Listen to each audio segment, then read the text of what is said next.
Hello everyone.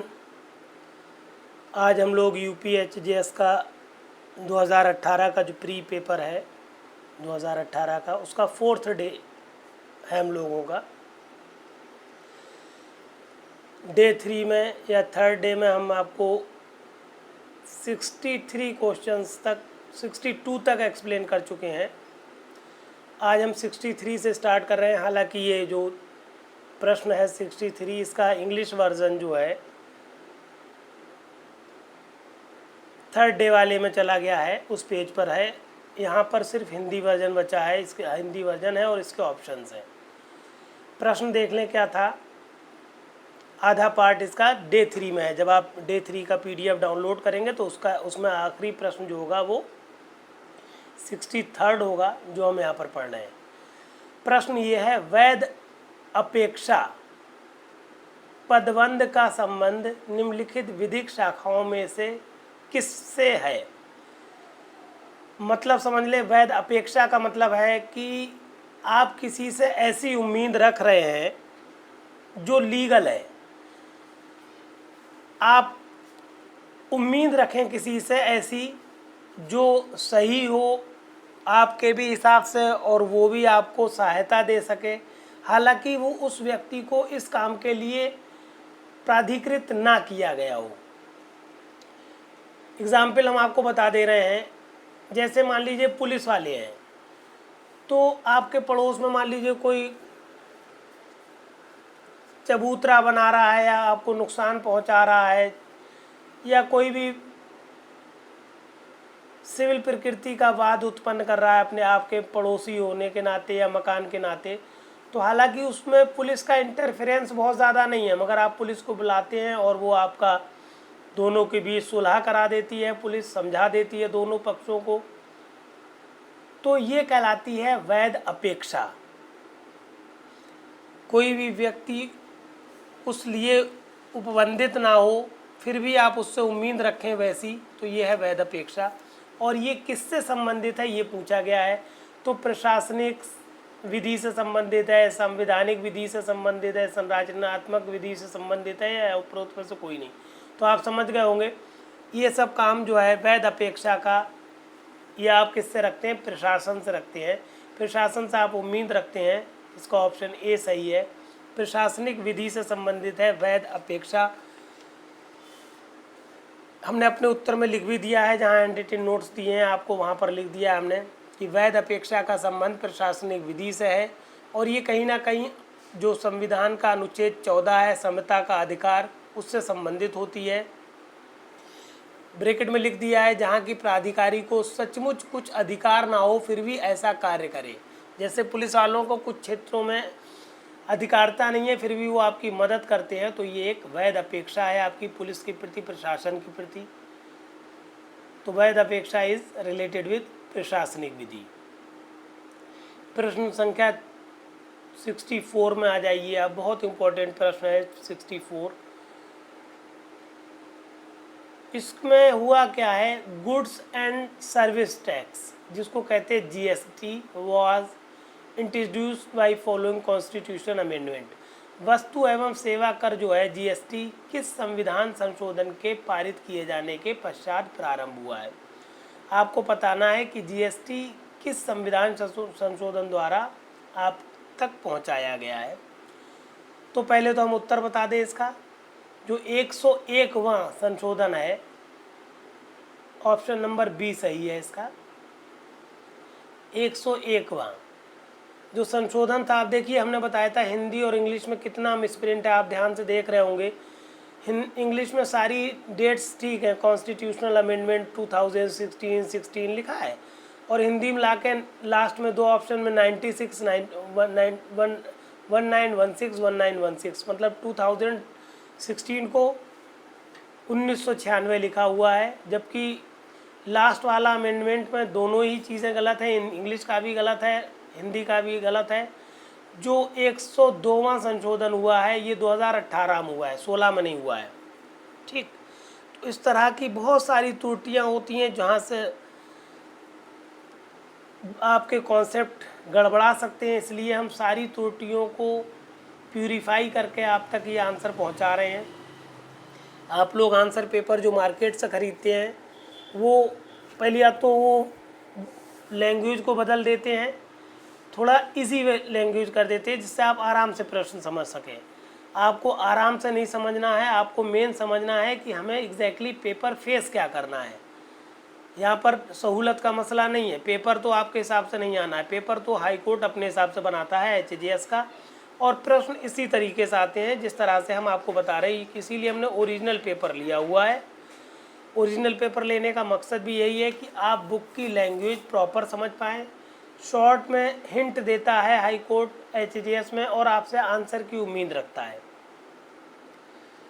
तो इस तरह से आप प्रश्न को हमारे चैनल को फॉलो करते रहिए, सब्सक्राइब ज़रूर करिए चैनल को, जिससे इन्फॉर्मेशन आपको लगातार मिलती रहेंगी, और बेल आइकन को भी दबा लीजिए। उसके अलावा जितने भी आपके साथी हैं उन सब तक मैटर पहुंचाइए। और जैसा कि हम बार बार आपसे कह रहे हैं कि अभी हम आपको नंबर दे देंगे, नंबर हमने यहाँ पर दिया हुआ है जहाँ पर एक्सप्लेनेशन लिखे हैं, ये हैंड रिटन नोट्स जो होते हैं इसमें हम आपको नंबर दे रहे हैं अपना। ये व्हाट्सएप नंबर है हमारा 9450770672। ये चैनल का नाम है @law classes by Firoz sir. तो अगर आपको सचमुच में HJS की तैयारी करना है, आप इंटरेस्टेड हैं, सिलेक्शन लेना ही चाहते हैं, तो आप हमारे से इस नंबर पर हमें व्हाट्सएप करें, चाहे मैसेज करें, चाहे इस पर कॉल कर लें, कॉलिंग में नंबर भी है ये। तो हम आपको एक प्रॉपर गाइडेंस देंगे किस तरह से आप प्री और मेंस को दोनों को साथ साथ तैयार करेंगे। क्योंकि अगर आप प्री तैयार भी कर लेते हैं और आपके पास टाइम नहीं होता है, प्री निकल भी जाता है, तो मेंस के लिए आपके पास समय का अभाव होने के कारण मेंस नहीं निकल पाता है। हमें भी इस बार इस प्रॉब्लम को फेस करना पड़ा है, इसलिए हम चाहते हैं कि अगर आपका प्री निकले तो आप साथ ही साथ मेंस भी निकाल लें और फाइनल सिलेक्शन पा लें। कहने का मतलब यह है कि आप इस मैटर को अच्छे से पढ़िए। पर डे हम 80 से लेकर 100 डाउट्स, 100 पॉइंट्स आपको समझा रहे हैं पर डे। करीब 40 से लेके, किसी में 40 मिनट लग रहा है, 50 मिनट लग रहा है, या 1 घंटा लग रहा है, कम से कम तो 35-40 मिनट लग रहे हैं। तो आप एक शेड्यूल बना लीजिए कि आपको 1-1.5 घंटा पढ़ना है पर डे। अभी प्रश्न संख्या 64 में हम और भी ऑप्शंस देख लें कि जो संविधान का 100वां संविधान संशोधन था, उसमें क्या हुआ था। तो 100वां संविधान संशोधन जो है भारत और बांग्लादेश के बीच भू सीमा संधि से संबंधित है। दोनों देशों के बीच भू सीमा संधि हुई थी 100वें संविधान संशोधन के अनुसार। 99 में क्या हुआ है, 99वां संशोधन जो 2016 में हुआ है, उसमें सर्वोच्च न्यायालय और देश के उच्च न्यायालयों, पूछा जाता है देश के में इस वक्त कितने उच्च न्यायालय हैं, तो 25 उच्च न्यायालय हैं। तो चाहे सर्वोच्च न्यायालय हो या उच्च न्यायालय हो, उसमें न्यायाधीशों की जो चयन प्रक्रिया है उसमें पारदर्शिता के लिए संशोधन किया गया था, वो है 99वें संशोधन। उसके अलावा 102वां संशोधन जो हुआ है, ये देख रहे हैं आप 102वां संशोधन, ये 2018 में हुआ है, ना कि 2016 में। 2018 में ये 102वां संशोधन हुआ है, और इसमें बहुत सारे संशोधन इसमें इन्वॉल्व हैं।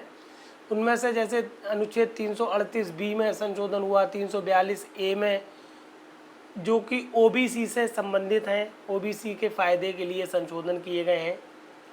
और भी कई एक संशोधन हुए हैं 2018 में, 102वें संशोधन द्वारा कई एक संशोधन और भी हुए हैं।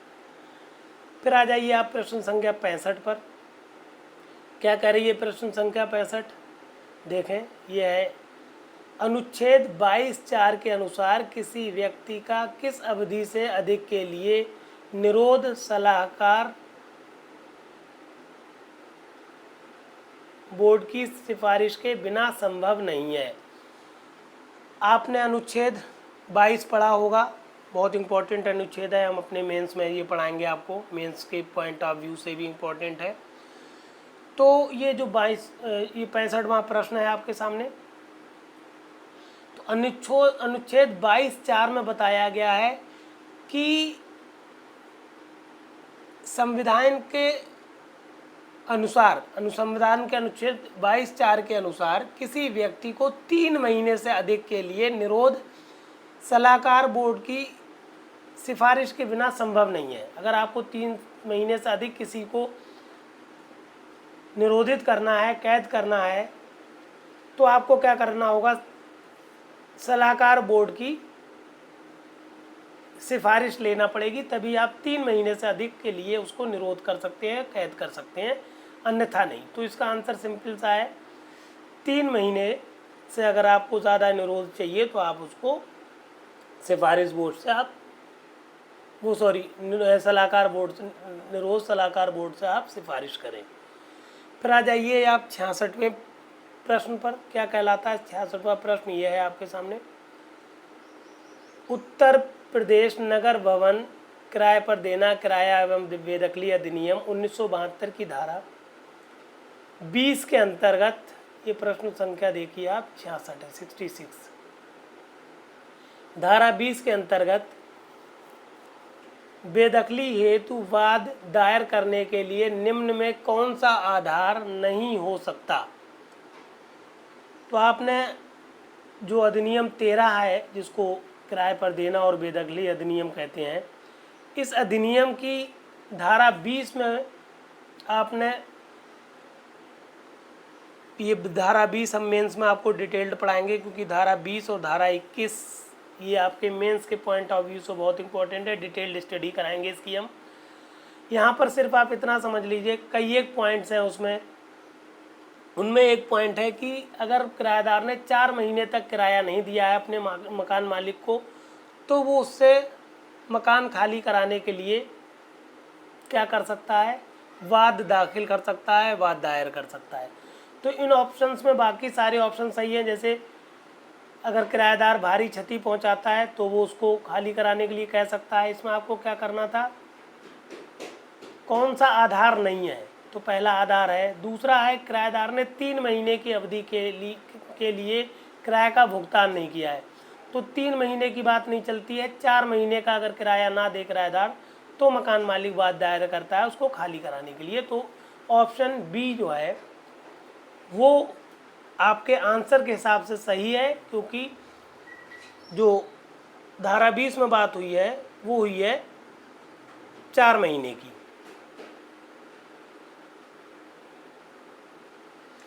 फिर तीसरे ऑप्शन में किराएदार अवैध उद्देश्य हेतु भवन का उपयोग करेगा तब भी मकान का मालिक खाली करा सकता है, और किराएदारी ने भूस्वामी के अधीन अपने रोजगार अनुबंध के भाग के रूप में भवन का अधिभोग करने की अनुमति दी है, और उसका रोजगार अगर जिस अनुबंध के लिए दिया जाता है वो अनुबंध समाप्त हो जाए तब भी मकान मालिक जो है मकान को खाली करने के लिए वाद दाखिल कर सकता है। सिर्फ और सिर्फ इसमें ऑप्शन बी जो है उसमें 3 महीने की बात कह रहा है, जबकि किराएदारी अगर 4 महीने तक की बाकी है किराएदार पर, तो मकान मालिक उसको खाली करने के लिए वाद डाल लाता है। तो ऑप्शन बी सही है। उत्तर में भी हमने लिख दिया है। इसको डिटेल्ड हम अपने मेंस के जब मैटर पढ़ाएंगे तो डिटेल्ड स्टडी कराएंगे, क्योंकि मेंस के हिसाब से ये प्रश्न है। अब आप आ गए 67 क्वेश्चन में, an application to restore amenities illegally withheld by the landlord would be before। भूस्वामी द्वारा, ये समझे आप, भूस्वामी द्वारा अवैध रूप से रोकी गई सुविधाओं को बहाल करने हेतु आवेदन किसके समक्ष प्रस्तुत किया जाएगा? अगर कोई भूस्वामी है, वो किराएदार की जो सुविधाएं उसको किराएदार को मिलना चाहिए, उनको मकान मालिक रोक लेता है। मान लीजिए पानी उसको नहीं भरने दे रहा है किराएदार को, या उसकी पानी रोक दिया है मकान मालिक ने, मतलब किसी भी तरह से वो परेशान कर रहा है, सुविधाएं नहीं दे रहा है, तो किराएदार को अधिकार है उन सुविधाओं को प्राप्त करने का। और वो क्या करेगा, अधिनियम 13 में जो ये आपका किराए पर देना और बेदखली अधिनियम ये कहलाता है, अधिनियम 13। तो अधिनियम ये हमने अपने उत्तर में लिखा है 67वें प्रश्न के उत्तर में, अधिनियम 13 की धारा 27 के अनुसार नियत प्राधिकारी किराएदार के आवेदन पर मकान मालिक से ये अपेक्षा करते हुए नोटिस तामील कर सकेगा कि वो 1 सप्ताह के भीतर कमी की गई सुख सुविधाओं को पुनः स्थापित करें। तो कहने का मतलब अगर किराएदार की सुख सुविधाओं को रोका गया है तो किराएदार किसके पास जाएगा? विहित प्राधिकारी। इसका ऑप्शन सी सही है। ठीक है, ना जिला अधिकारी के पास जाएगा, ना किराया नियंत्रण बेदखली अधिकारी के पास जाएगा, ना जनपद न्यायाधीश के पास जाएगा, बल्कि जो प्राधिकारी विहित किया गया हो, निहित किया गया हो, उस विहित प्राधिकारी के पास किराएदार जाएगा और वहाँ आवेदन करेगा कि हमारे मकान मालिक ने हमसे हमारी ये सुविधाएं रोक रखी हैं। तो वो विहित प्राधिकारी क्या करेगा? उस आवेदन पर इस तरह का आदेश कर सकेगा कि मकान मालिक 1 सप्ताह के भीतर उस किराएदार को जो सुविधाएं प्राप्त होना चाहिए थी वो प्रदान करे, कोई सुविधा उसको रोके नहीं, और अगर ऐसा करने में वो लोप या त्रुटि करता है तो उसके खिलाफ कार्रवाई भी कर सकता है। ये हो गया उत्तर नंबर 67। फिर आ जाइए 68 पर। प्रश्न संख्या 68 है ये क्या कहलाती है?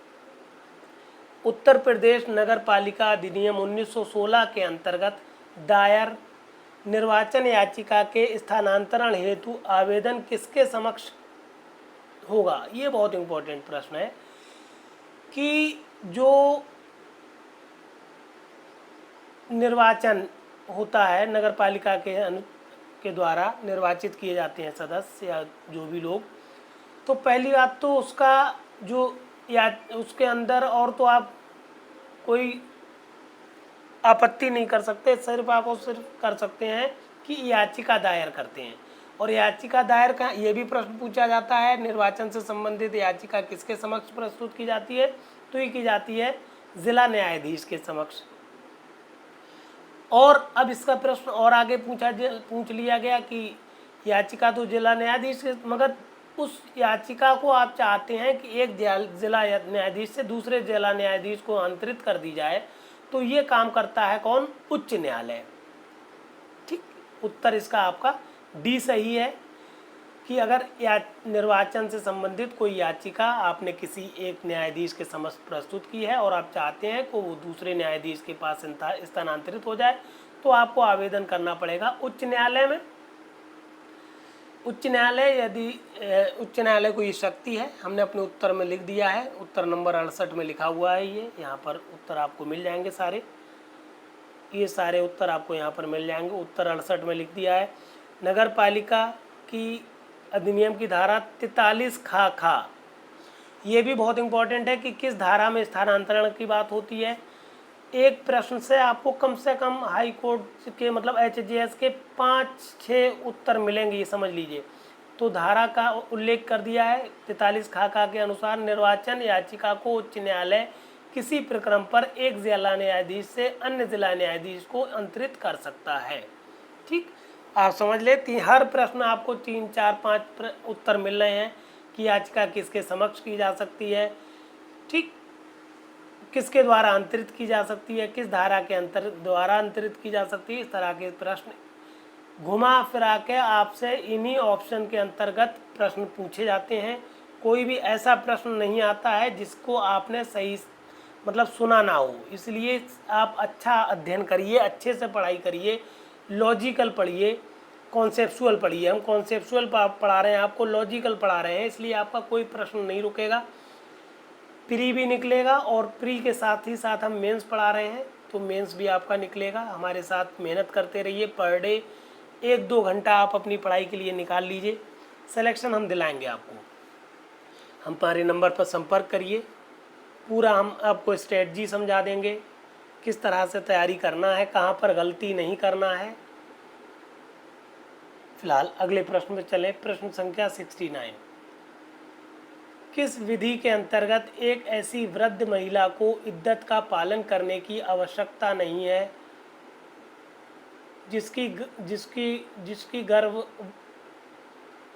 जिसको गर्भवती होने की संभावना नहीं है।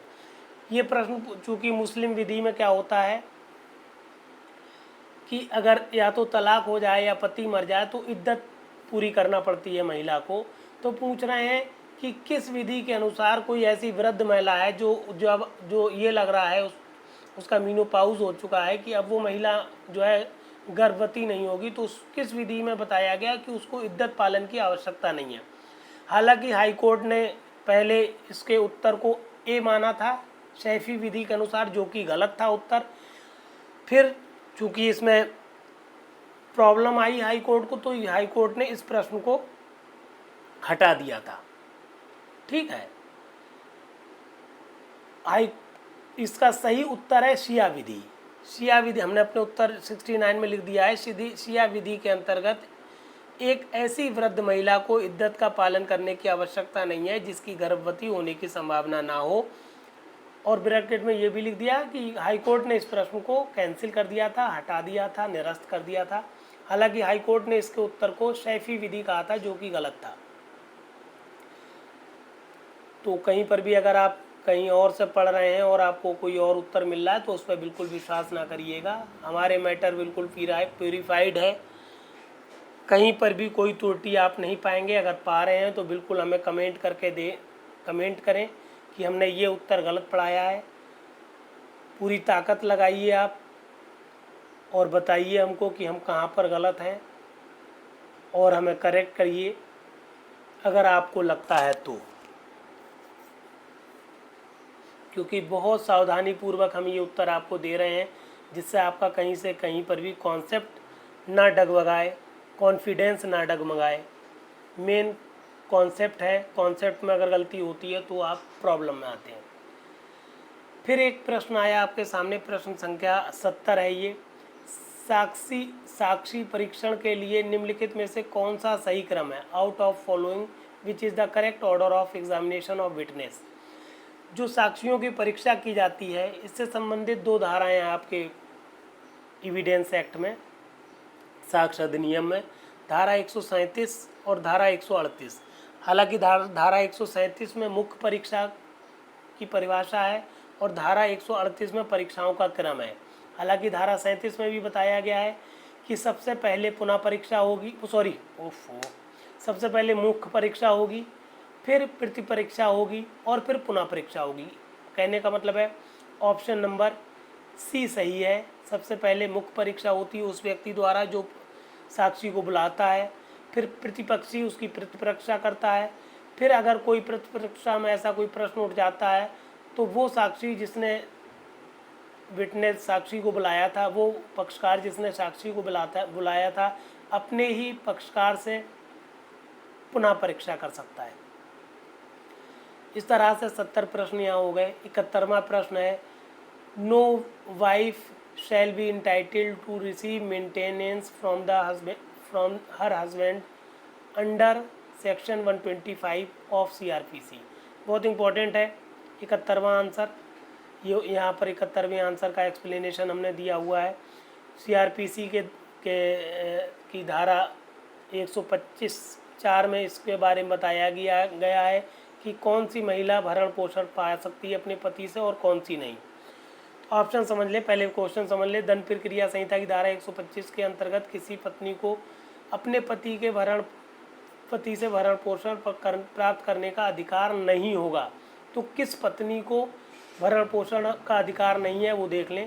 पहला ऑप्शन है, उसने अपने पति से तलाक ले लिया है और पुनर्विवाह नहीं किया है, वो अपना भरण पोषण करने में असमर्थ है, उसने इस आधार पर अपने पति के साथ रहना अस्वीकार कर दिया है क्योंकि वो एक रखेल रखता है, और चौथा और आखिरी ऑप्शन है जार कर्म करती है।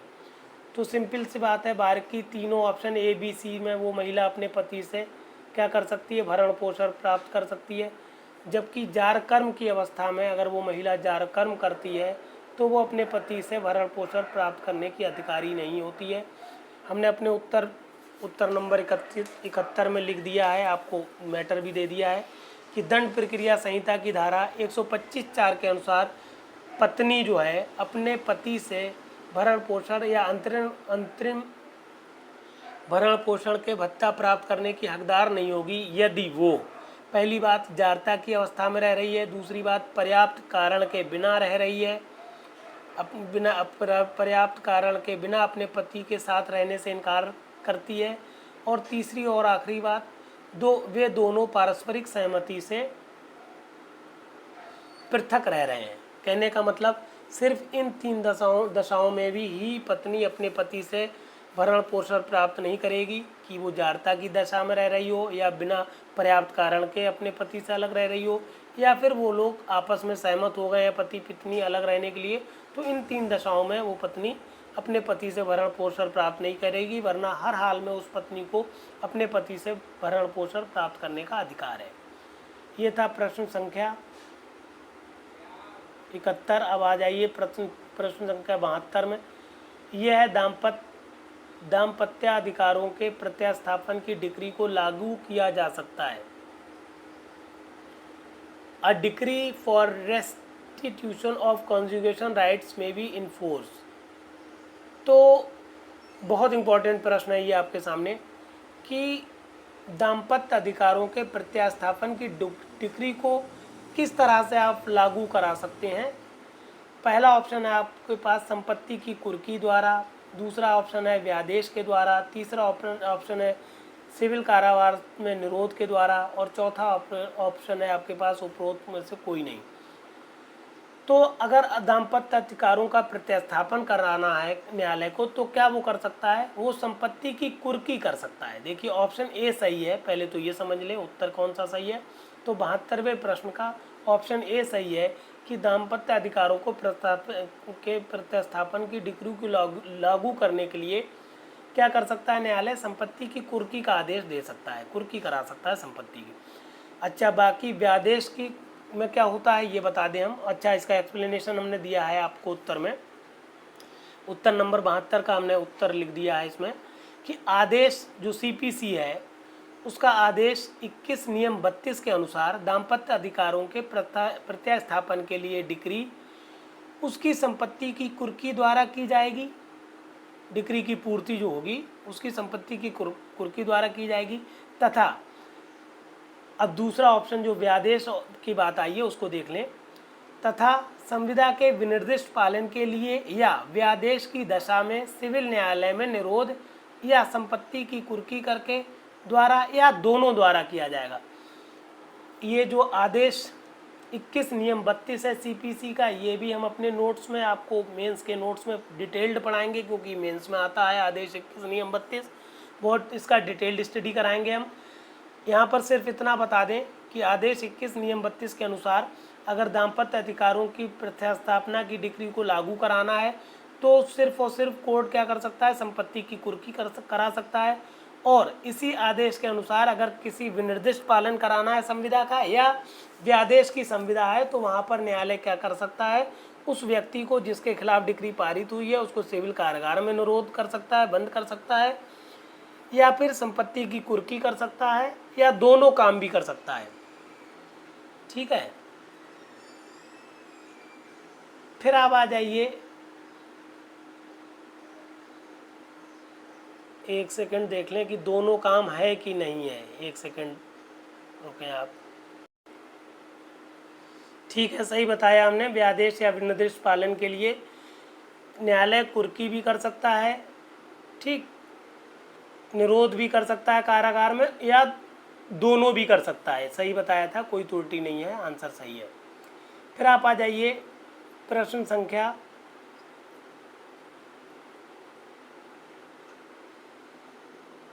ये देखिए, उसी से संबंधित है, जो ऊपर प्रश्न था उसी को देखिए, आगे कंटिन्यू कर दिया। मतलब एक एक प्रश्न को देखेंगे आप ध्यान से तो इंटरकनेक्टेड होते हैं एचजीएस के प्रश्न। अगर आप लॉजिकल पढ़ेंगे तो बहुत इजी है, बिल्कुल टफ नहीं लगेगा आपको एचजीएस, आप आराम से सेलेक्ट होंगे।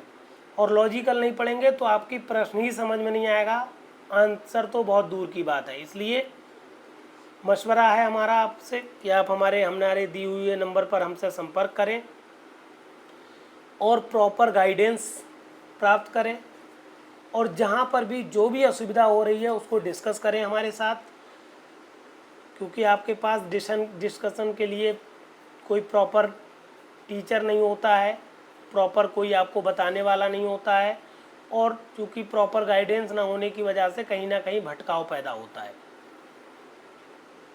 प्रश्न संख्या हम लोग 72 देखें, 2 हो गई है, 73 देखें।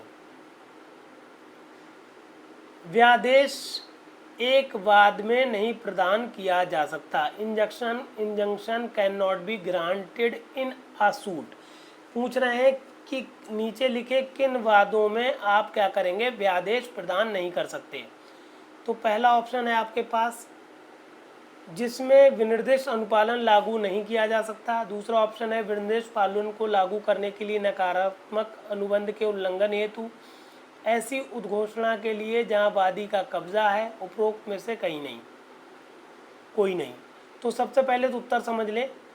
जो आपका व्यादेश है ये आप SRA स्पेसिफिक रिलीफ एक्ट की धारा 41 में बताया गया है। शायद आपके नोट्स में ये बात नहीं लिखी हुई है, इसको आप बढ़ा लें। जो हमने उत्तर नंबर 74 लिखा है उसमें धारा का रेफरेंस नहीं दिया है। उत्तर तो लिखा है हमने, उत्तर नंबर 73, प्रश्न संख्या 73 है ना ये। उत्तर 73 में हमने बाकी मैटर तो लिखा है मगर धारा का उल्लेख नहीं किया है। धारा आप लिख लें। ये व्यादेश उन मामलों में नहीं प्रदान कर सकता न्यायालय जिनमें विनिर्दिष्ट अनुपालन लागू नहीं किया जा सकता। मतलब जहां आप विनिर्दिष्ट विनिर्दिष्ट पालन को लागू नहीं कर सकते, वहां क्या कर सकते हैं, वहां आप व्यादेश को भी प्रदान नहीं कर सकते हैं। ये बताई गई है स्पेसिफिक रिलीफ एक्ट या विनिर्दिष्ट अनुतोष अनुपालन अधिनियम की धारा 41 में बात की गई है, 41 में। व्यादेश उस वाद में प्रदान नहीं किया जा सकता जिनमें विनिर्दिष्ट अनुपालन लागू नहीं किया जा सकता। ब्रैकेट में लिख लीजिएगा आप स्पेसिफिक रिलीफ एक्ट या SRA धारा 41। धारा 41 बहुत इंपॉर्टेंट है, वहाँ बताया गया है कि इनमें व्यादेश प्रदान नहीं किया जा सकता। क्वेश्चन नंबर 74 पर आ जाइए। कार्बन फुटप्रिंट क्या है? What is carbon footprint? तो 4 ऑप्शन मिले हैं आपको। ये प्रदूषकों के उत्सर्जन में कमी लाने के लिए, अधिक प्रोत्साहन प्रदान करने के लिए, प्रदूषण नियंत्रक हेतु एक बाजार आधारित दृष्टिकोण है। ये उपभोक्ताओं को कार्बन डेटिंग का बेचने से निर्दिष्ट करता है। ये एक प्रमाण पत्र है जिसमें दर्शाया जाता है कि एक कंपनी या सरकार के पर्यावरण से कार्बन डाइऑक्साइड की एक निश्चित मात्रा समाप्त करने के लिए भुगतान करेगी। ऑप्शन डी सही है। ये किसी संगठन या उत्पाद का या व्यक्ति द्वारा उत्सर्जित की जाने वाली ग्रीन हाउस गैसों का एक संपूर्ण समूह है। कहने का मतलब है जो कार्बन फुटप्रिंट है, ये हमने अपने उत्तर नंबर 74 में लिख के भी दिया आपको कि कार्बन फुटप्रिंट में ग्रीन हाउस गैसों की मात्रा होती है। जो गैसेस ग्रीन हाउस के लिए रिस्पॉन्सिबल हैं उन गैसों का उल्लेख किया गया है कार्बन फुटप्रिंट में। ग्रीन हाउस गैसेस कौन सी हैं? कार्बन डाइऑक्साइड CO2 है, CH4 है, N2O है, नाइट्रस ऑक्साइड जिसको कहते हैं, CH4 को मीथेन कहते हैं। और इसका आशय क्या है कि किसी संस्था या व्यक्ति द्वारा उत्पादित किसी वस्तु, मतलब जैसे कोई संस्था या कोई कोई फैक्ट्री है वो कुछ बना रही है, तो हमें ये देखना है कि उस फैक्ट्री से कितना कार्बन उत्सर्जित हो रहा है। उस मात्रा को डिटेक्ट करने के लिए, उस मात्रा को डिफाइन करने के लिए, उस कार्बन की उत्सर्जित मात्रा को निर्धारित करने के लिए एक पैरामीटर बनाया गया है जिसको कहते हैं आप कार्बन फुटप्रिंट। ठीक, ये किसी संगठन या उत्पाद या व्यक्ति द्वारा उत्सर्जित की जाने वाली ग्रीन हाउस गैसों का एक समूह होता है। ये बताना है आपको कार्बन फुटप्रिंट में। इंपॉर्टेंट पॉइंट है, रिपीट भी हो सकता है। HGS में इस तरह के प्रश्न रिपीट भी करते हैं ये लोग। फिर आ जाइए आप प्रश्न संख्या 75 पर। क्या कहती है प्रश्न संख्या 75? निम्नलिखित में से, ये प्रश्न 75 है, निम्नलिखित में से परिस्थितियों के अंतर्गत निम्न में से किन परिस्थितियों के अंतर्गत गैर अंतरणीय अधिकार वाले एक भूमिधर का हित समाप्त हो जाता है? समझ लें, बिल्कुल क्लियर। पहली बात तो वो क्या है, भूमिधर गैर अंतरणीय अधिकार रखता है। अंतरण का तो पहले भी उसको अधिकार नहीं है, और बाकी अधिकार उसके कब समाप्त हो जाएंगे? तो पहला ऑप्शन है जब वो स्वयं को अन्य धर्म में परिवर्तित कर लेता है, जब वो साधु बन जाता है।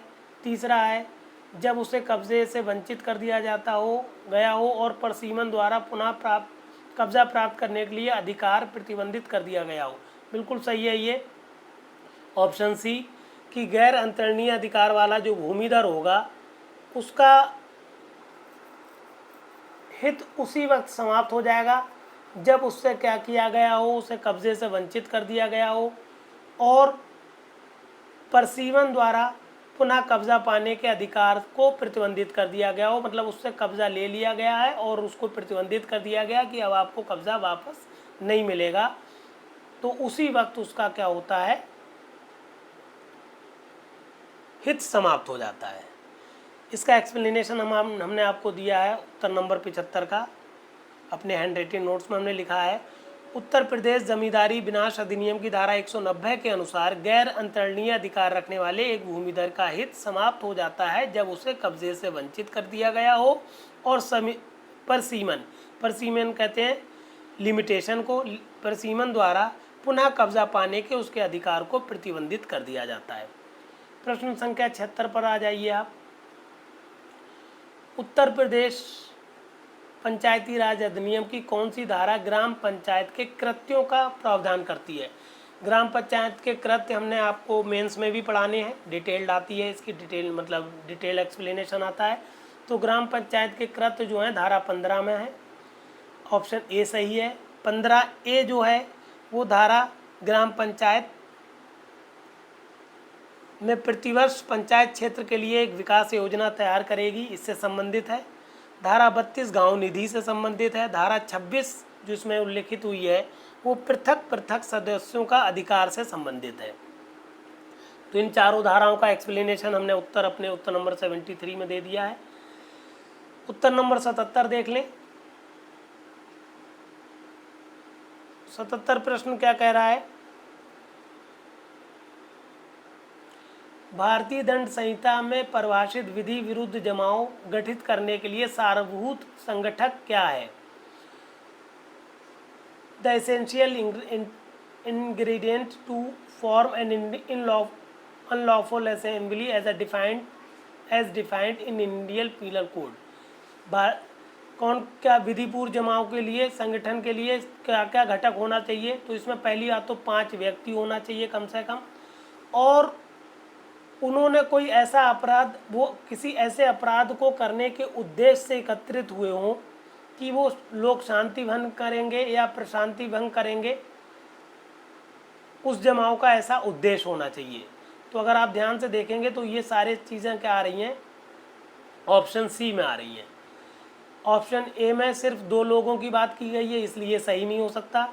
बी में बताई गई है आयुध से सज्जित होकर 5 या अधिक व्यक्तियों का जमाव, तो आयुध होना ज़रूरी नहीं है। सी में क्या कहा गया है, किसी अपराध को कारित करने के सामान्य उद्देश्य के साथ 5 या अधिक व्यक्तियों का जमाव। कहने का मतलब है 2 चीज़ें मेन हैं विधि विरुद्ध जमाव के लिए। पहली बात तो सामान्य उद्देश्य होना चाहिए उन लोगों का, सामान्य उद्देश्य हम बार बार बता रहे हैं, और दूसरी बात है उन लोगों की संख्या कम से कम 5 होना चाहिए। और देखिए डी ऑप्शन में कहीं पर भी सामान्य उद्देश्य की बात नहीं कही गई है, इसलिए ना डी सही है, ना ए सही है, ना बी सही है, सी सही है सिर्फ ऑप्शन। हमने अपने उत्तर नंबर 77 में लिख दिया है भारतीय दंड संहिता की धारा 141 के अनुसार विधि विरुद्ध जमाव गठित करने के लिए सारभूत संगठक है कि किसी अपराध को कारित करने के सामान्य उद्देश्य के साथ 5 या अधिक व्यक्तियों का जमाव। अगर 5 या उससे अधिक व्यक्ति हैं और वो क्या कर रहे हैं, सामान्य उद्देश्य रख रहे हैं कि हमें क्या करना है,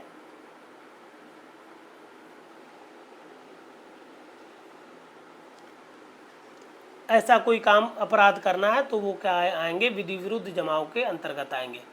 ये 78 प्रश्न जो है इसकी वजह से ये हमें पूरा आपके लिए hand retain notes page number 9 ये आप देख रहे हैं 78 से संबंधित ये वाला, ये पूरा पेज जोड़ना पड़ा है। हालांकि ये पेज आप डाउनलोड ना करें क्योंकि ये पेज आपको अगला जो वीडियो 5 आएगा हमारा, डे 5 वाला वीडियो आएगा, उसमें ये पेज हम आपको लगा के देंगे। अगर आप यहाँ पर डाउनलोड कर लेते हैं तो अगले वीडियो में डाउनलोड ना करिएगा। ये पेज कॉमन है, यहाँ पर सिर्फ ये 78 प्रश्न जो है इसका भी उत्तर यहीं पर हम बता देते हैं, क्योंकि ये वहाँ पर ऑप्शंस नहीं मिलेंगे आपको।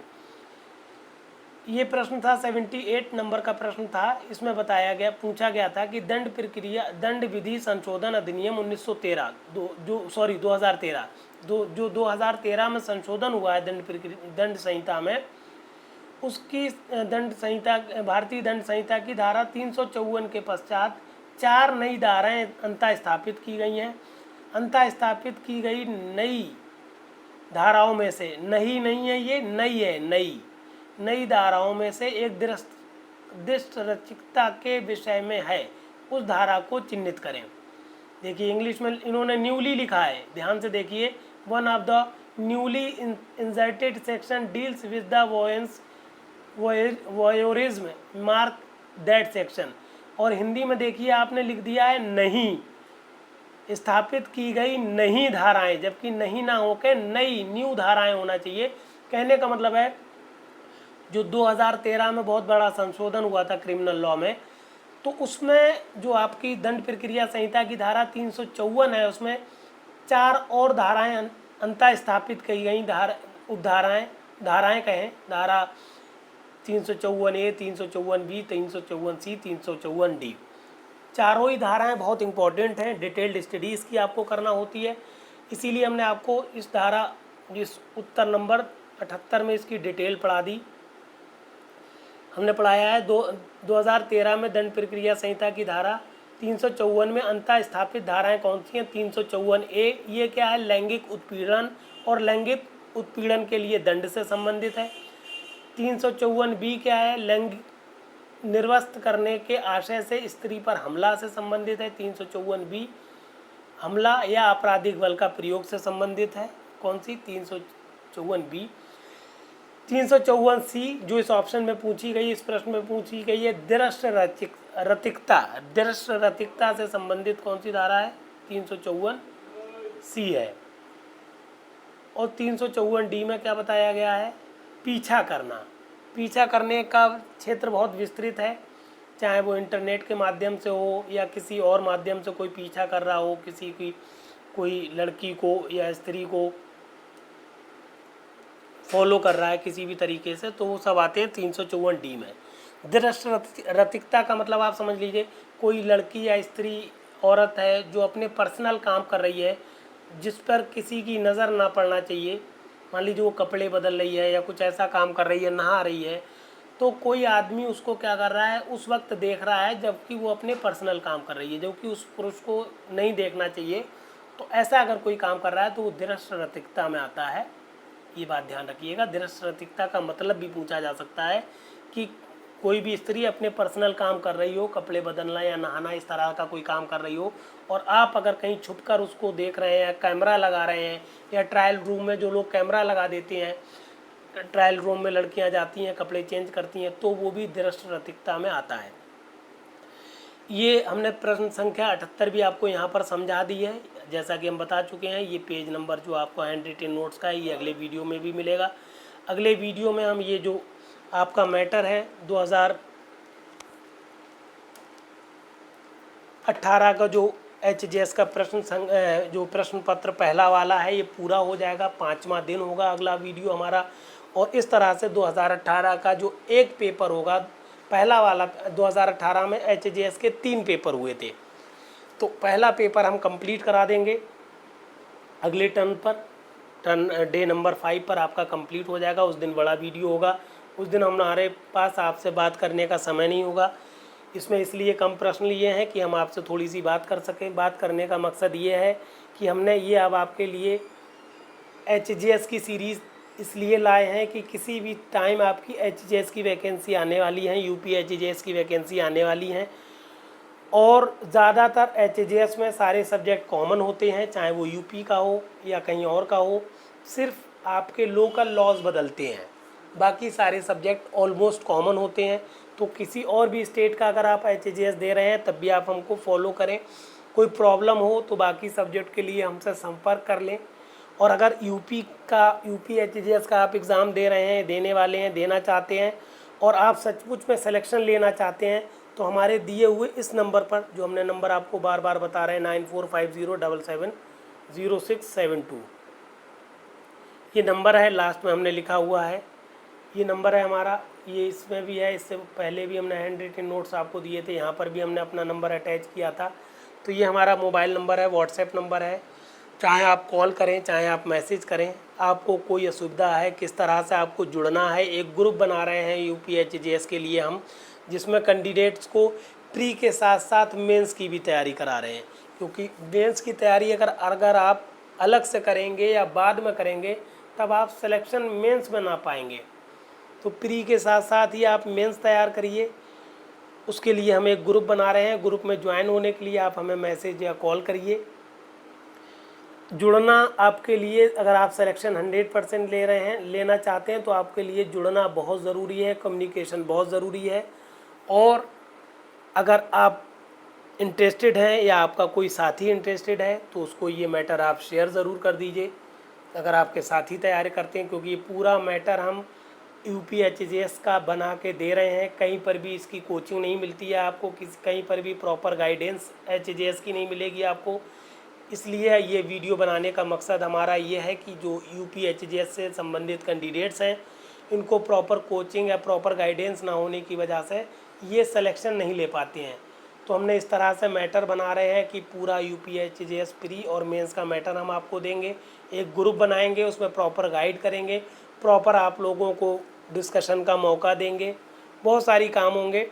तो इनिशियल से स्टार्ट कर रहे हैं, इसलिए जैसे ही हमारा वीडियो आपको मिले आप हमारे नंबर पर कांटेक्ट करें और इस मैटर को ज़्यादा से ज़्यादा लोगों को शेयर कर दें। और हमारे चैनल को प्लीज़ सब्सक्राइब ज़रूर कर लें, जिससे हम जैसे ही कोई वीडियो डालेंगे आप तक पहुंच जाएगा।